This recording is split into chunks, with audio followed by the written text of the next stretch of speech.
It's Song Talk Radio. Welcome to Song Talk Radio, the show with songwriters talking to other songwriters about the craft of songwriting. We share tips, tools, and techniques, and together we all become better at writing songs. I'm your host, Neil Modi, and with me, my co-host, Phil Emery. How you doing, Phil? I am post-excited for our very special post-course show. That's right. It's always going to be post-something. Post-modern. A postmodern post-chorus, yes. Postmodern post-chorus. Is that like a pre-chorus? I don't know what that is. Anyways. Postal service. Yeah. For everyone else, please send your comments and questions to @SongTalkRadio on Facebook or Instagram, or feedback@songtalk.ca for the email, and we'll share your thoughts on the show. And please visit songtalk.ca to see the show post for this episode, to find links to resources we mentioned, and to download lyric and chord sheets to follow along with the songs that we feature. Tonight, it's just in the family, and as we've spoiled already, tonight we are going to be talking about songs with a post-chorus. So in case you're wondering what a post-chorus is, we will get to that in just a minute. That's true. Although, in the meantime, to be fair, it probably will be in the title of the episode. So that's right. So it's not a total spoiler. It's not a total spoiler, but yeah, fair enough. Fair enough. Good. Okay, but before we get to that, our songwriting challenge for 2024 is well underway, and the challenge this year, of course, is to write a holiday song, and we thank the listeners so far who have sent in their submissions to the challenge. Phil and I are going to be presenting our challenges later on in the fall, and we would like our listeners to please send in your songs by November the 18th, because after November 18th, we're going to be featuring the listener songs on the podcast. So you're looking forward to doing that. And so we'd like everyone to send in their songs before then. So if you haven't got cracking on it now, get nut cracking on it now. Yeah, that's true. The time will go by faster than you think. Oh, yes, I know, because I haven't got very far with mine, and I need to drill into it the next couple of weeks, I think. I've chosen the style. Oh, nice. Okay. And starting off with a bass. Okay. Bass and drums. And nice. So it's pretty rough. I have basic chord movements figured out, and then I'm just going to do some kind of fairly tacky, Christmassy things on top of it to get to get a rough idea, and then sort of tighten it up and make it a bit more presentable after that. So that is my plan, and I've started. Okay, awesome. And lyrics are going to be the last thing for you, as usual? As always. So you don't have a subject matter idea yet? Christmas. Okay. More specific than that, maybe? Snowmen, snow, presents,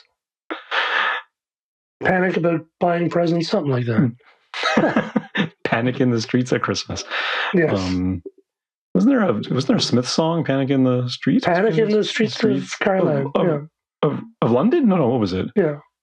It's called "Hang the DJ," actually. Oh, that song's "Hang the DJ." Yeah. That's right. But the hook is "Panic in the Streets." Panic in the Streets of London. Then yeah. Panic Cool. in the Streets of Birmingham. Oh, Birmingham. Yeah, that's right. Cool. I haven't heard that in a long time. Alrighty. Fine songwriter. Okay, so on to the main thing. So post-chorus. So a post-chorus, as the name implies, is a section of your song that's after the chorus. Like something that is distinct from the chorus, and yet it's another section before, presumably you go back to a verse or into a bridge or wherever you're going to go head next. So I think I think post-choruses are they're more rare than pre-choruses, almost certainly. Absolutely. And I think from a songwriting angle, you get to the point where you've written your chorus and you figure, okay, that's all I've got to say. Like, we're done in terms of expressing what we're going to express for this song. So maybe it doesn't occur to many songwriters to do a post-chorus, but we got some examples tonight of pretty well hit songs, most of them, that feature post-choruses, and as well, it's kind of funny when I picked these songs, I didn't realize that I'm actually ranging from 1976 all the way up to 2020. Like, there's something from pretty much every decade except the the 2000s, I think. Yeah. And there's a variety of different ways that these songs tackle the post-chorus. You can get a pretty cool idea about, the different ways that you can tackle yours, if you feel like doing a pre-chorus or post-chorus. Exactly. And so a post-chorus is, let's say it's not. Very often a very standard pop song format would be intro, hook, verse, chorus, hook, verse, chorus, bridge, chorus, end. Mm-hmm. So we're not talking about a hook necessarily, but because this actually confused me when you first suggested this, Neil, is that a post-chorus needs to be its own separate thing. So we're not talking about, restating the hook or, just a musical. It needs to be its own sort of musical idea. Yeah. And I think, these are great examples of it. And it also helps you to expand the way you approach the structure of a song. Because I think I fall into that intro, hook, verse, chorus, hook. I'm so used to that structure. I just sort of do it without thinking. And it's good to push yourself into a different structure and examine these processes. Even if it's something you don't decide to keep in your song, it's still worthwhile to play around with. Yeah. And the biggest thing for me, like you say, it's a distinct section, so it really stands out as a surprise, I think, most of the time, Yes. right? Like because like you say, like we're used to hearing the finality of a structure come at the chorus or the hook, and then we're done, and then we're going to reset and repeat that or whatever, right? Yeah. That's your typical pop song format. But to throw something else in that's arguably as hooky as the hook, if not hookier sometimes, and you completely throw off the listeners. Like, what is that? They fully expected us to go back to the verse, but no, we're going to have some fun with this and do something kind of cool and interesting before we go back to the verse. So it's kind of fun, It's brilliant, and the choices are great. Many songs I'm actually familiar with, but I just never thought of them as having a post-chorus, but they actually all do. Yeah. Okay, so let's start off with the earliest one, 1976, Thin Lizzy, The Boys Are Back in Town. And then this was funny because, as much as some of the other songs that I have on this list, I actually knew about. And just in casual listening, when I suggested we do this show, I started listening a little more intently to songs with, oh, wait a minute, that song does have a post-chorus. Let me note down that one, and I picked a couple that way as well. And but this one I found actually on a blog, and we'll put a link to the article I found about talking about the power of the post-chorus that I found online. And the first song they mentioned was Thin Lizzy, Boys Are Back in Town, which I looked in my iTunes library. Sure enough, it's there. I've heard this song a million times, and like you say, Phil, like the songs, you just didn't think of it as a post-chorus. And so the post-chorus in this one is fully a guitar lick, just an instrumental lick. It's hella catchy, and in some ways, it's catchier than the chorus, I think. Well, this is such a neat song. There is so many little bits of tastiness all through the song while you're listening to it in the intro. And the intro is sort of an older approach to the intro where, they want to have 8 bars of intro, mainly because that's, when the DJ's on the radio, and most songs were recorded and targeted at radio stations because that's how they got the money. So there's a standard, 8-bar or whatever it is intro, but they throw in a really unexpected chord in a sort of passing way. It's so cool. This song is crammed full of tasty bits, but it's still this rockin' tune. It's great. It's such a great song. Thin Lizzy is an amazing band, and they have 2 guitarists, and they do all these harmony things. And if you're not familiar with them, they're well worth it. And they're from Ireland, interestingly enough. Yeah, they sound very American. I was surprised when I looked them up today because I didn't know anything about this band. This is the one song I know. This is the one song I think everyone knows. Yeah. Right. I'm curious now to look at the rest of their catalog because, they're like, really, they're really, very, really very good musicians. All right, should we take a listen? Let's go for it.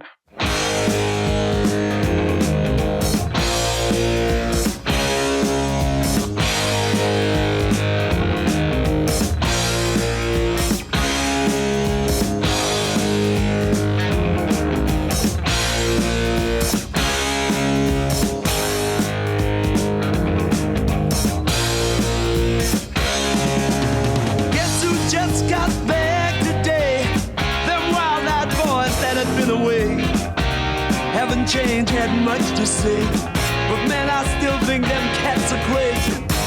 They were asking if you were around, how you was, where you could be found. Told them you were living downtown, driving all the old men crazy. The boys are back in town, boys are back in town. I said, the boys are back in town, the boys are back in town. The boys are back in town, the boys are back in town, boys are back in town, boys are back in town.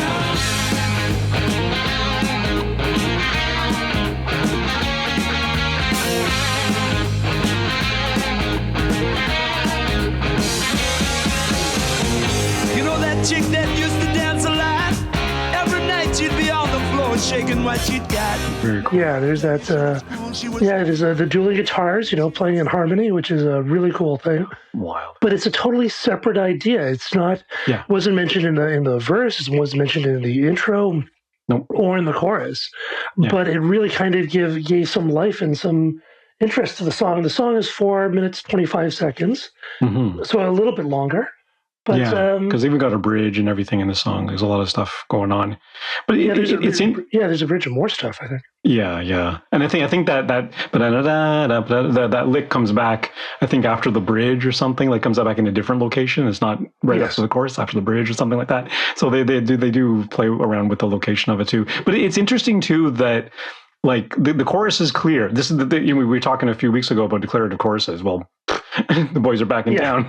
There's your declaration, right?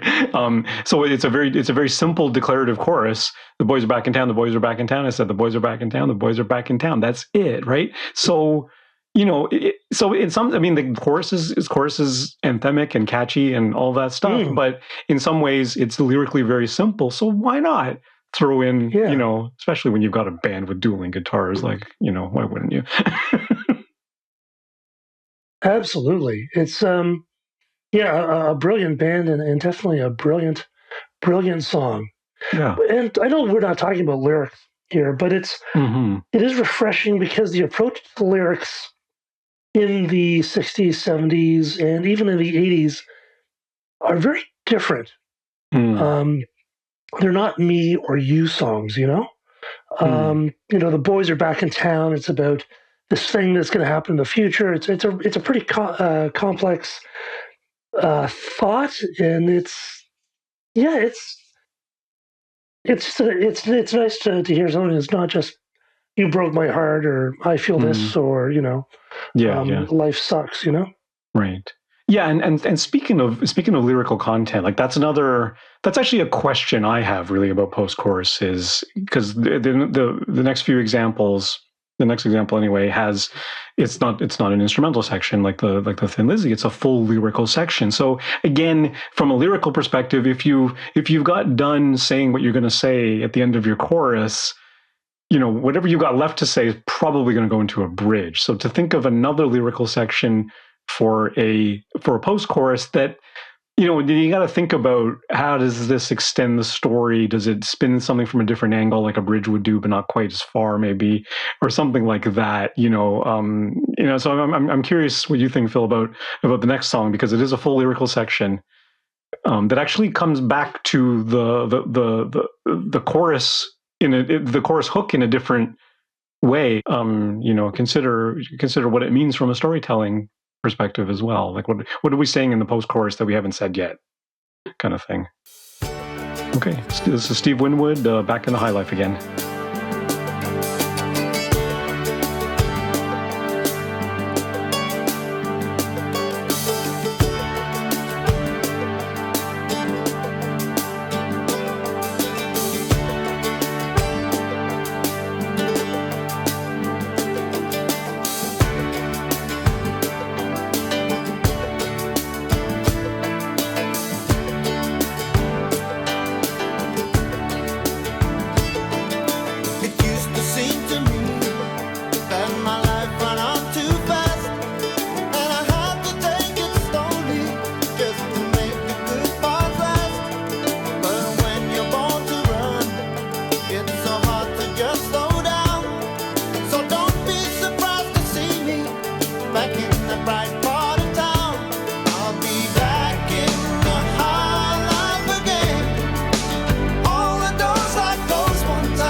Yes, and it's it's a very distinctive post-chorus. Like it's not just riffing on the chorus chords. It's actually it's its own specific thing in terms of style, in terms of arrangement and rhythm. Yeah, very much so. And in terms in some ways it is kind of riffing on the chorus in a lyrical sense. Like it's actually extending, like the chorus is, I'll be back in high life again, all the doors are closed, one time we'll open up again. It's very much a telling chorus, but the post chorus, and I'll drink and dance with one hand free, let the world back into me, and I'll be a sight to see, is more, especially that first line, I'll drink and dance with one hand free. It's very much it's more showy, it's more imagery, right? So it's spinning the chorus in a slightly different way. So we're now we're going to go to a little more fun imagery stuff, and sort of amplify the rhythmic approach and really make it, in some ways that's my favorite part of this song.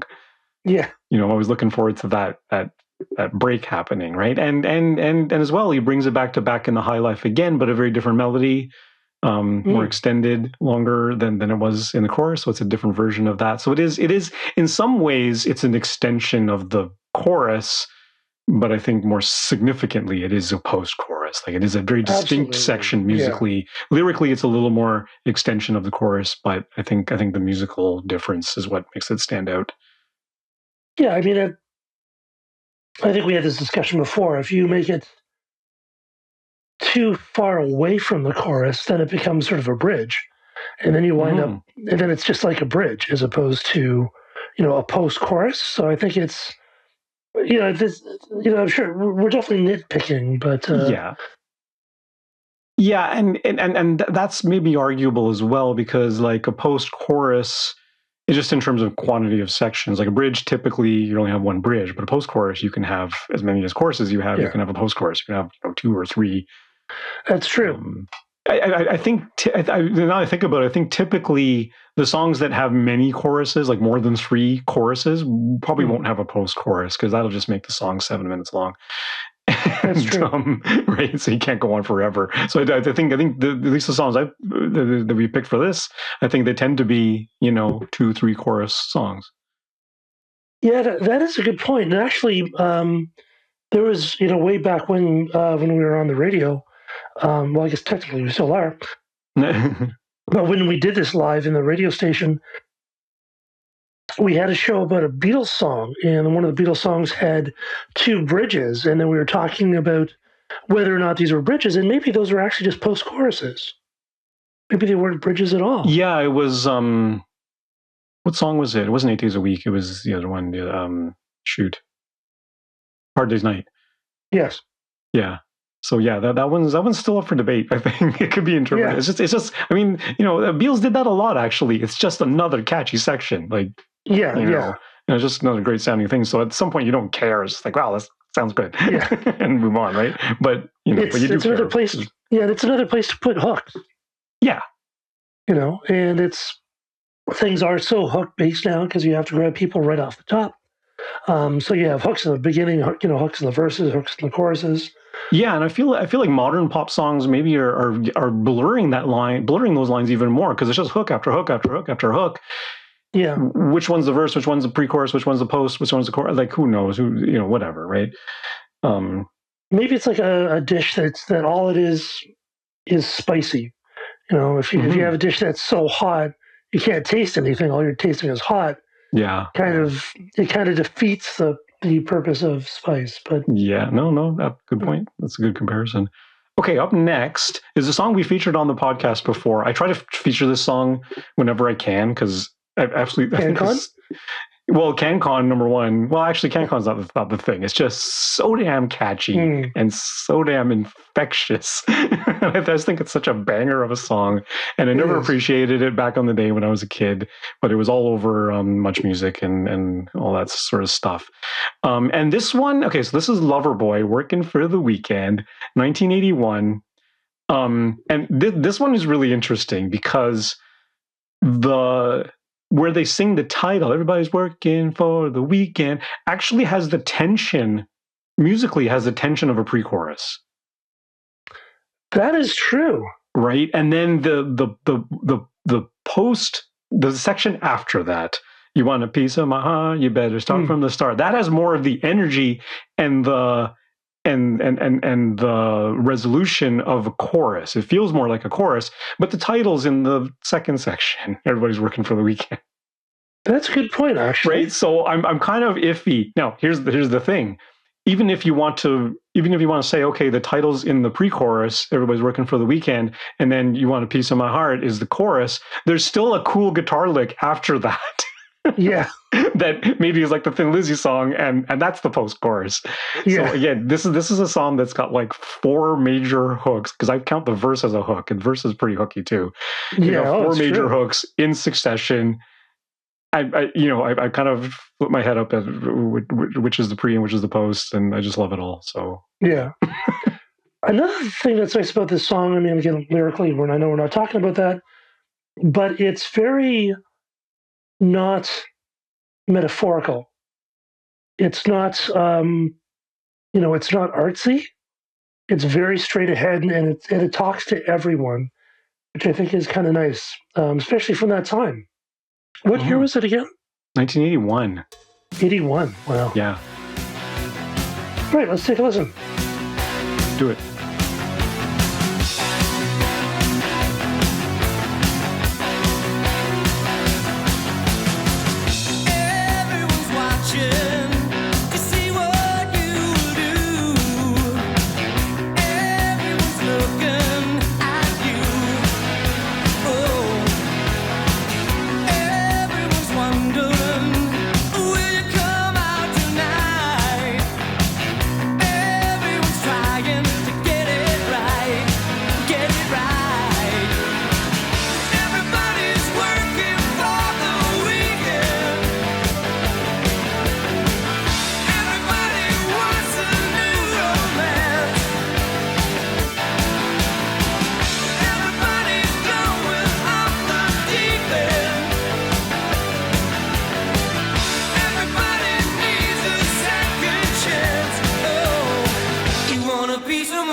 Yeah, it's definitely another hook. Yeah. After the prose chorus. Yeah. Yeah. So I don't know what your label is. Why? I'd be curious to talk to Loverboy and see what they say about it. Yeah. Did well for them, though. That's for sure. Oh my God! The thing that floors me about this song is everything is perfectly rhymed from top to bottom. Yeah. It's ridiculous. But it doesn't feel forced, which is nice, No, it doesn't. It feels organic and natural, and that just goes to make it more catchy, in my opinion. Oh, but, definitely, yeah. And then you want a piece of my heart, better start with the start. That they do preview that in the intro. That is the intro riff, and then they sing over top of it for the that is chorus. True, right? Right. Which is interesting. The temptation would have been to actually just redo that intro again, because the intro is pretty catchy. Yeah, as an instrumental thing, right? Yeah.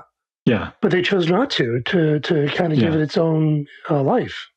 Yeah, because it certainly sounds different enough. I mean, it does. Yeah. In fact, I didn't even actually put that together until you mentioned it. So yeah, because if you listen to the bass music, it's exactly the same as the intro. So that's kind of a twist too, because we're saying the post-chorus is a fresh new section, but you got a sneak preview of it. That's true. In the intro, and then they add because the lyrical hook too is super catchy again. So you're gonna draw your attention to that. I would have been interested to find out how the song was written. Like, what was the first idea? Was it that and they built it off of that, or the chorus, or what was that? What was the initial idea Yeah. That musical idea, not so much lyrical idea, but musical idea. Yeah, yeah. It may have been, a couple of different ideas jammed together and say, hey, let's put these all in the same key and, Yeah, well, that's what Joe Walsh did with Life's Been Good So Far. He just had all these different bits of songs, and he decided to put them together. So yeah, apparently that's what Paranoid Android was. Yeah. Yeah, a couple of different. I mean, but there it really sounds like it. This sounds much more unified. Yeah, that's true. All right, let's move on to the 90s. So this was a moderately big hit, I think. I mean, this is when I discovered off of a blog. I didn't think about it. I didn't have it in my library, and it wasn't.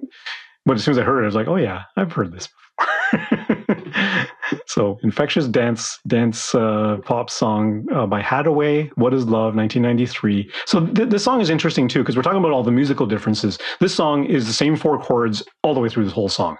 Yes, but the post-chorus, female singer, so higher notes, more energy, oohs, nice and simple and super catchy, and it's just one more interesting little tidbit. It's quite short and repeats twice, and then you go back into the verse. So really, really cool. Yeah. Okay. What is love? Baby, don't hurt me. Don't hurt me no more. Baby, don't hurt me. Don't hurt me no more.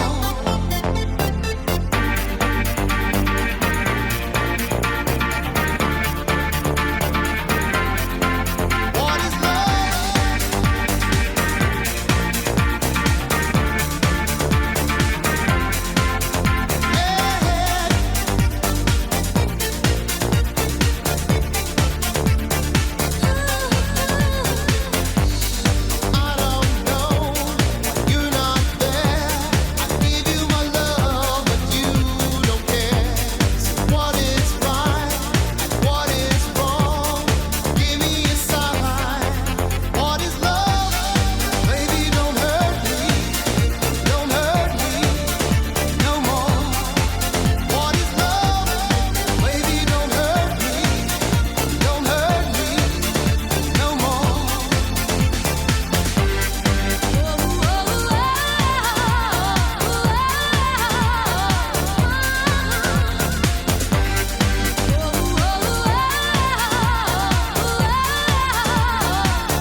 Yeah, just that whoa, like it's gorgeous.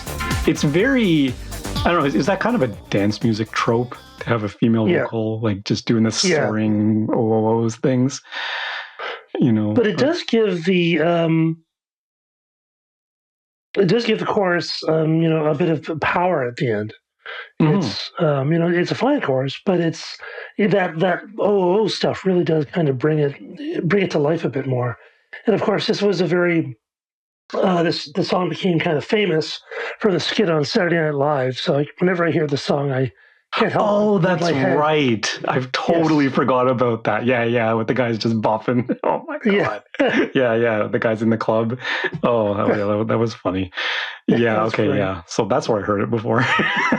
That's why I was doing that. I wasn't just having. Yeah. No, I get that. Yeah. Be on our YouTube channel. You can see Phil doing the SNL thing. Yeah, very cool. And again, similar to the Thin Lizzy, like lyrically is pretty simple in the chorus, right? That's not to say that if you've got a wordy, complicated chorus, you can't have a prose chorus. I'm just saying it's kind of a balance point, right? It's like the chorus is catchy and it's cool. And what is love, baby, don't hurt me no more. What is love, baby, don't hurt me no more. It's pretty simple. Right, so why not back it up with a cool, melodic lift? And again, chords are exactly the same. It's the same chord progression throughout the entire song. So bass musically, it's not changing at all. No, I think as a songwriter, you have a budget of attention, and so you have only so much of attention from the listener, and you want to keep them interested, but you don't want to sort of slam so much that it will not turn off, but maybe exhaust some listeners. There's some people who love super complicated music, and that's a different thing.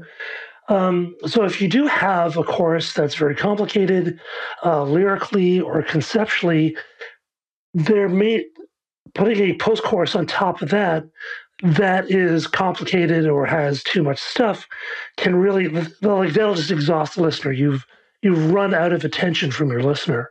So again, it's that balancing act, I think. Yeah, especially if if both chorus and post chorus are very high energy and rhythmically intense and all that sort of stuff. It could be exhausting, But if that's the case, then maybe your post chorus is softer than the chorus, and it's sort of sweeter, true. And maybe it's an instrumental bit that's kind of got a longing melody, or it depends on the song, of course, right? Yeah, I mean, it could just be like three. Like it could be 4 chords with a very light melody on top. It doesn't have to be, like a Thin Lizzy, which is so involved. Yeah, and if you're a singer-songwriter with one guitar, then maybe it's a whistling bit or a la-la-la or exactly. or something. There's an opportunity to do that, especially if you've got an intense, lyrically intense chorus that gives the listener a bit of a breath without much content to reflect upon the chorus that you've just delivered, right? Before we get into another verse that's probably just as meaty, So there is an opportunity there. Especially if you're very wordy. Yeah. And, if you're going to be wordy, if you rhyme, that's easier to take, I think. Lots of words with that rhyme. But if you don't rhyme, that's, again, you're using up some of your song's attention budget. Doing a lot of budgeting things lately, so it's on my mind. And I guess the tendency again is after chorus go back to the intro, and that does substantially maybe does the same thing. If you give it a little breath before you go into the next verse, for your listener to reflect on the content that just was delivered. So, but it's kind of fun to throw something different in and then go back to the verse. Absolutely, yeah, it's great. Okay, so what do we got left? I think we only have one song left. So this is my own song. This is a song I wrote for my Asymmetry EP of electropop music. This is called "Ruled and Unprovable," and it's the song for listeners that know. I did an EP in 2020 of electropop music, progressive electropop music, because everything was odd time signatures. The lyrics are deliberately nonsense because I had a lot of fun with that. So for me, writing a post chorus that was just more gibberish was like, okay, I'm not extending the story. What story? There's no story to extend. So it kind of didn't matter. And in some ways, I had 6 songs on that EP, and this post chorus that I wrote for this song in some ways is my favorite bit on my entire EP, because I actually started playing this is kind of an aside, but I started playing with compound time, because in the post-chorus section of this song, the beat is in 3/4, so it's bass, snare, snare, bass, snare, snare, bass, snare, snare. But the vocal melody is in 2/4. Da da da da da da da da da da da da da da. So we actually so by the time it lines up with each other, we've actually got sort of 9 bars of the 2/4 and 6 bars of the 3/4. So either way, that equals 18 beats, and it lines up by the end. But it's the first time I ever played with compound time, and it was great fun. Jeez, I can't even imagine how you did that in your DAW, doing the time signatures. Or maybe I just set it up in the 3/4, but then when I did the vocal melody, I just sang it in 2/4. That's all. All right. Right, and on purpose. On purpose, yeah. It was deliberate the way I set it up, because I had this idea for the vocal melody, and it worked best in 2/4. And here, I believe the thought process was this: I have this vocal melody I want to do, and the lyric that I want to do, because it's a really funny lyric in my opinion too, and it's but because my rule was odd time signatures. Because I wrote this thing and it works best in 2/4, I'm going against my own rule. This is 2/4. I can't have a 2/4. So I thought to myself, well, what if I just put a 3/4 beat behind it, and then I had to adjust the lyrics a little bit so it lined up with the 9 bars of 2/4 and 6 bars of 3/4 on top of each other, and then it worked. So did you intend to do post chorus? Yes.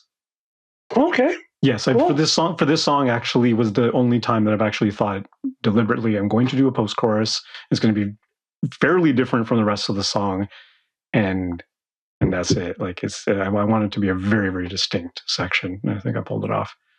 Oh, cool. Okay, let's take a listen. Alrighty.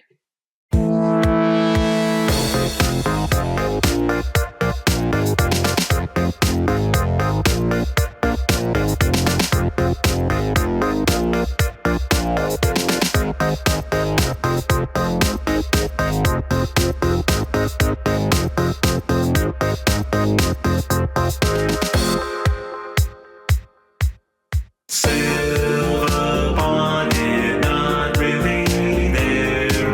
Wrapped in eggshells, ravens did scare.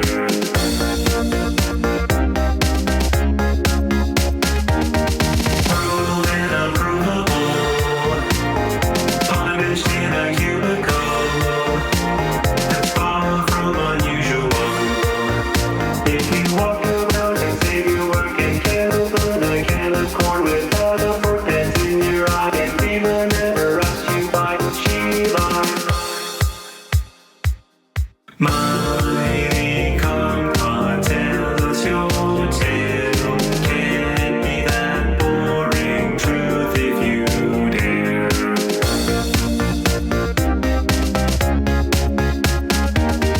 Ruled and unprovable, tell it like a parable, so it's very quotable. If you walk around and save your work and can't open a can of corn without a fork that's in your eye, and even never asked you why she lied. Why did you get up? It's not your turn. Go back underneath and water that fern. What's in it for you? Hand in your lies. Sandbird stretching down. Rinse and monetize.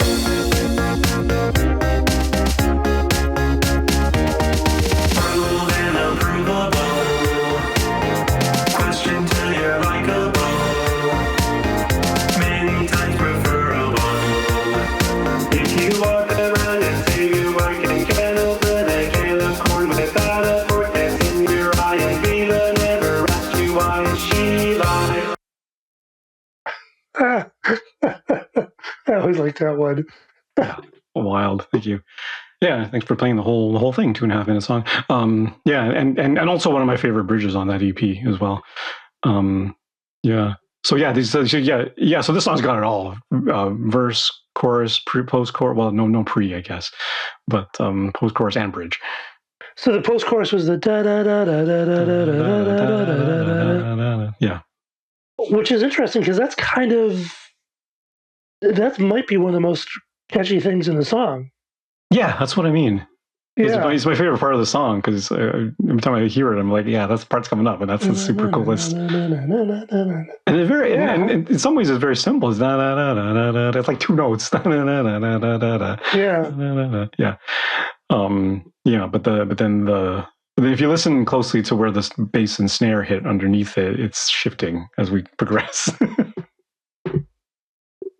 It is a wacky tune, but again, just an example of what you can do with post-chorus if you want to take the time, put it in and balance it off with the rest of the bits of your song, so you're not doing too much. Because I think sometimes it's easy to do too much.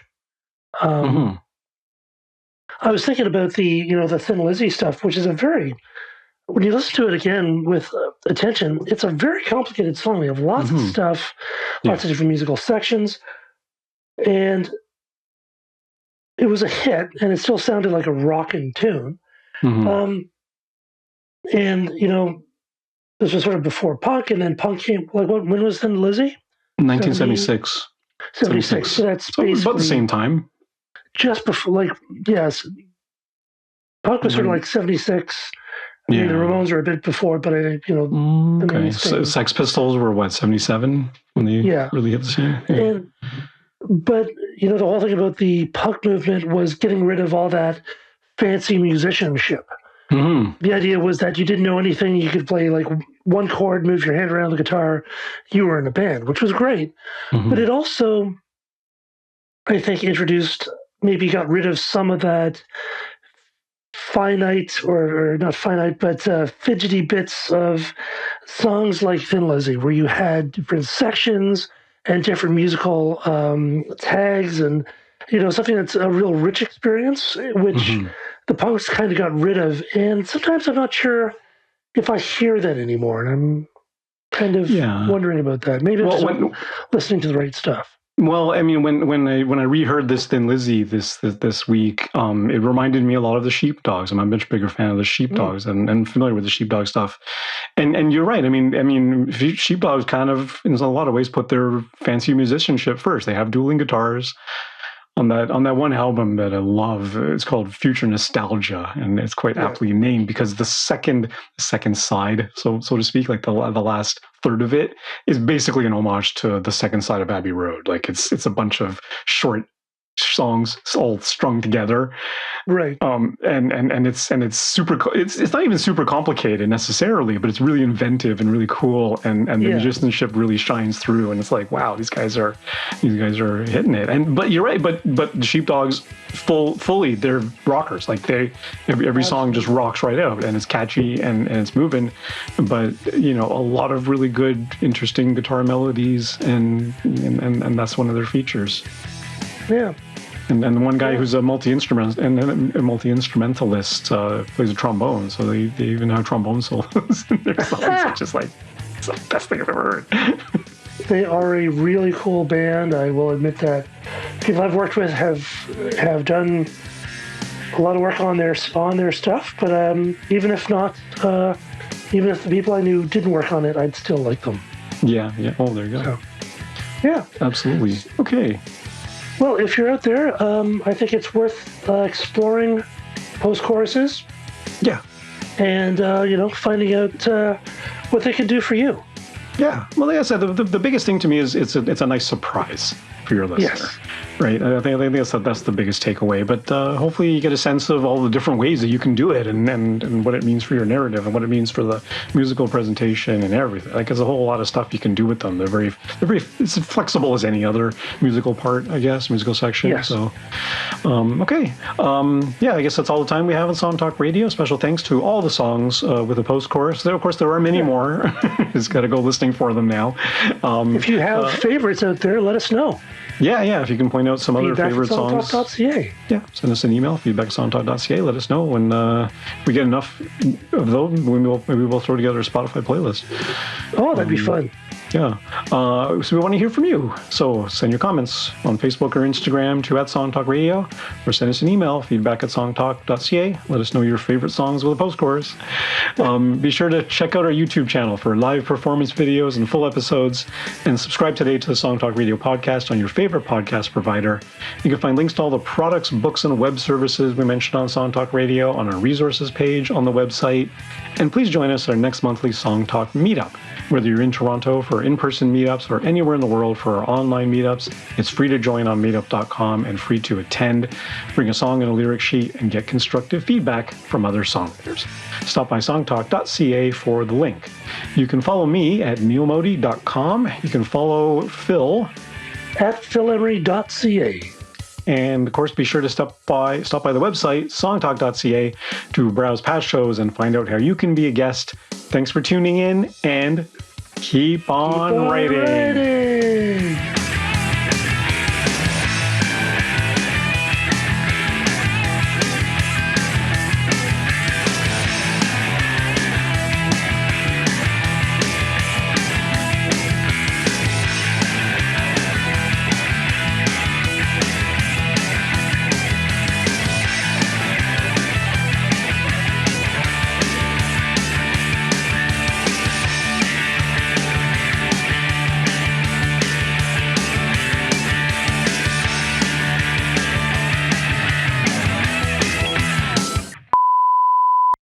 Definitely gonna have to look up that SNL skit, see if it's on YouTube, and put a link to that in the show post. It is definitely.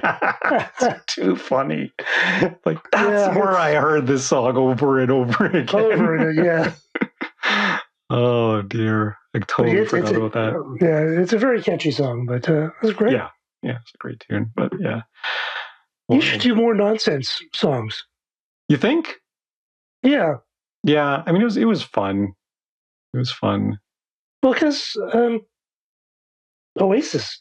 I mean, who knows what their songs are about, and. But I don't think people would say, "Oh, those are stupid songs." Yeah. Because a lot of people don't listen and care about the lyric necessarily, right? If it's groovy, I think if people it's get the catchy, feeling from it. Yeah, and you get the feeling from it, and that's sort of just as much. And I had an enormous fun throwing red herrings all over the place in that EP. Oh yeah, I made suggestions of things that I had no idea what they were talking or what they meant, but I was hoping someone would take off on them and be like, "Oh, is that a reference to this?" I'm like, yes, it is. Is that a reference to post-German cinema? Yes, well, of course. Of course it's by Werner Herzog. Yes. Hey, you use Studio One now, right? Yes. So what's happening with they're changing the licensing? Yeah, I just saw the announcement yesterday. They're moving. So they before or up until now, they've had Studio One Artist and Studio One Pro. So the Artist was a stripped down version of the Pro version. I'm not even sure what the features were missing out of that. Probably just a bunch of plugins. So now they're only going to have Studio Pro. That's it. No more Artist Edition. And I think it used to be like $400 brand new if you wanted a fresh license, but now it's like $200 US. But the thing that all the existing users are a little bit vexed at is that the upgrade price. So if you have Studio 6 Pro right now and you want to upgrade to the Studio 7 Pro when it comes out, $150 US. It's only $50 less than the full license. Oh, then a new license. Yeah, that's a bit of a right. Which seems like a good deal for. But here's the thing: like the $149 US is if you have Studio 6 Pro. If you have Studio 3 Artist, if you have Studio One 4 Pro or Artist, or any previous version, and you get the upgrade for $149. So all the 6 Pro users are ticked off because it's like, well, I invested all this. How come I'm not getting a better deal on upgrading to the new version? Right. But here's the thing. When they made this announcement, that's all they talked about was the pricing model. They didn't say anything about new features. Oh, okay. That's not good. Oh, no, actually they did. Sorry. They said all their... They have a bunch of like... I think they were extended plugins because with my version Studio 6 Pro, I didn't get some of these plugins. I think they were like add-ons. So those they're putting in, I'm not even sure exactly what they are. Or even if I need more plugins at this point. So whatever. But for $150, I'm like, I'll probably stick with Studio 6 just for a while anyway and see. Because that's the thing they were also clear about. Anyone's got a perpetual license before your perpetual license, still perpetual. It'll still work. It'll still be valid. It's just if you want to get up to 7. Yeah, if you want to go up to 7, and of course updates are free for a year when you buy the new version. Right. They Studio One's actually the company Personas actually have a pretty decent model because you can buy perpetual licenses, you get free updates for a year, and after that support ends and whatever, right? And then you're on. But you still hold on to that license. You can still use that program. Or they have a subscription model which gives you like cloud-based services, gives you some storage to upload your mixes and things like that. And I think a few more plugins and tools and access to their libraries of downloading tools and other little thingies and things like that. And it's like $180 a year or something like that, or $250 a year or something like that. If you want, so at least you have the choice. You're not forced to go subscription.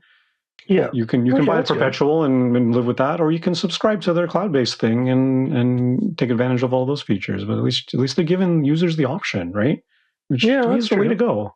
They probably could have done a little bit better for the 6 users. Yeah, for the upgrade price, it seems a little steep, and maybe like $75 or something. Yeah. But it's interesting how they got rid of like the Lite because Cubase has. They have so many different versions. It's really confusing, and like sometimes they call it Pro and sometimes they just call it Cubase. Like the Pro one is sometimes Cubase Pro and sometimes it's just Cubase. Right. But they have like a free one that comes with hardware. And then they have like a light one, and then they have like a medium one, and then they have the full. Oh, geez, yeah. And it's yeah. There's a Cubase Elements, isn't there? And then a Cubase. Yeah. And people are saying, "What's the difference?" And I'm like, I don't know. Yeah, I'm sure they have a chart on Steinberg's website that shows you. They do, but it's. I think from a marketing standpoint, I think it's too confusing. I think it's better to just have this is the program, not make it too expensive and. As opposed to making people try to decide what version they want. Yeah. Well, and again, I think the biggest thing PreSonus is doing, because PreSonus got bought out by Fender last year. Oh, right. So they're under Fender umbrella, and I guess because I managed to get my Studio One 6 license from another user on Facebook Marketplace, so I snagged a really good deal for it. Right. And so I wasn't aware of what the full thing cost if I had to buy. If not, I probably still would have got a cross grade license through my Cakewalk Sonar license. Yeah. But the thing, but I think it was at least $350, $400, and now it's $200. Yeah, for new users. So I'm thinking they're trying to entice new users, and probably still trying to pull people from the Cakewalk world, because Cakewalk still doesn't know what they're doing. Yeah, they seem to be having a bit of a challenge, and they're probably going for because I think Logic Logic isn't too much, I don't think. Yeah. I would say Logic isn't too much, but you got to buy a Mac. Well, that's true. So there's your additional cost right there. That is true. If you have a Mac already, fine. Yeah, Logic's a great deal for sure. That's true. But I saw that. It was interesting. I wanted to know what you thought about the upgrade and whether or not you're gonna. I mean, the biggest thing I miss from Cakewalk that Studio One doesn't have is a solo dim button. Really? I loved this because you could set it in the settings too if it's like -6 or -12 dB or whatever. And if if the dim button is on and you hit and you solo a track, it doesn't mute all the other tracks. It puts them at -6 or -12 relative to the track that you're listening to. Right. Or relative to what they were already. Right. So you can hear, your vocal or your guitar or whatever louder than the other stuff, right? Yeah. Which is a really handy tool, because sometimes you don't want to hear something directly in solo. You want to hear a little bit of context. Studio One doesn't have that. Studio One does not have that. There's no dim button. That is really weird. Does Cubase have something like that? Yeah. I never use it, but it does. Okay, I used it. I don't say I use it all the time in Cakewalk. I used it enough in Cakewalk to notice that it wasn't there in PreSonus. I mean, I like the idea. It's just something I just never think about using. It's never gotten the habit. But I mean, PreSonus has these VCA channels you can insert that are just like kind of like group. Well, it's really just it's an electronic fader. It's just a fader, and you can assign things to the VCA. So the only way you could do a solo mute thing is to route everything else that you don't want to solo to this VCA, and then just reduce that. And so everything, which is really, really complicated compared to just a solo dim button. Yeah. We have a VCA thing too, and I never quite figured out what the point of it was. But I've watched a couple of videos. And I'm like, if I really feel the need, I guess, but no, not quite yet. But it's just whatever workflow works for you, Yeah, and I'm pretty used to Studio One now. I had to actually open up a session in Cakewalk a short while ago, and I hadn't used it in like 4 months, and I was like moving my mouse around, going, "How do I do that again?" I kind of forgot how to do stuff in Cakewalk now. Which is annoying because you knew how to do it at one time. I would use it for like 20 years, and then everything just escaped my brain. It was like, oh my God, what the hell's going on here? Well, but that's okay. Yeah, but chances. I mean, I'm anticipating not upgrading to 7. I just got 6 4 months ago. I'm still getting my feet wet in that program. Unless there's some feature that's that makes you go, yeah, Yeah, that's worth that amount of money. But I'm guessing there's not going to be, especially if they're making all these other changes. They're probably maybe with feature update 1, like 3 months from now, and 2 and 3, like they say they're going to have 4 feature updates over the next year. Okay. And they're not, and I think the implication being they're not just bug fixes; they're actually feature updates.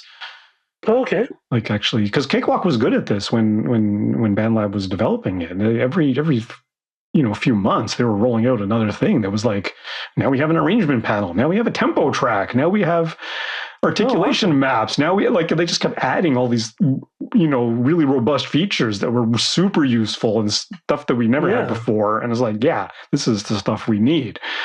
Right. And they were giving it all away for free. So now Cakewalk is it was robust before, and now it's like robust and really, really feature rich. Nice. Yeah, but I'll figure it out somehow. Yeah, it's all good. Just need to focus on writing songs and making music. And you get lost in technical stuff, and it's an easy way of running out of time. That's for sure. Yeah, it totally is. It totally is because now I'm hitting all the other YouTubers think about the new Personas thing. I'm like, I'm just not going to change my life. It's not going to help me write a song better or faster. Yeah, use what you got. Record more. That'll do it. Yeah, exactly. Just do it.